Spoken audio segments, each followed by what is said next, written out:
संगरूर विखे एक group young dream ने इन्हां गर्मियां दे विच कुछ वख करन दा उपराला कीता है। प्यासे पंछियां नूं पानी पिलाउण दी मुहिम शुरू की गई है।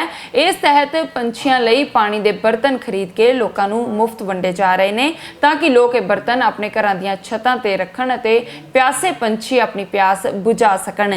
इस ग्रुप वालों कीते जा रहे इस उपराले दे नाल जिथे लोग इन्हां दी सिफत कर रहे ने उत्थे ही ये लोग मिट्टी दे बर्तन खरीद के घुमियारां दे रोजगार नूं भी ਵਧਾਵਾ दे रहे ने।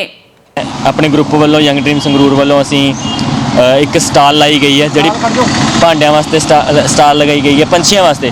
साडा मेन मोटिव यही है भी असी एक मैसेज देना चाहते सी लोगों नूं भी ਜਿਹੜੇ पंछी अलोप हो रहे हैं, ਜਿਹੜਾ अपने नेचर जो भी अपनी अलोप हो रही है उन्होंने किसी ना किसी तरह बचाया जा सके। पंछियों नूं बचाउण दी गल चलदी है तो मेरे जहन च दो कावसतरां घुम रही ने कि पल्ले कुछ नहीं बनते पंछी ते दरवेश। पंछियों की तुलना दरवेशों के नाल करके की गई है, जिमें गुरबाणी च है कि दरवेशों नूं लोड़ी है रुखां दी जरां।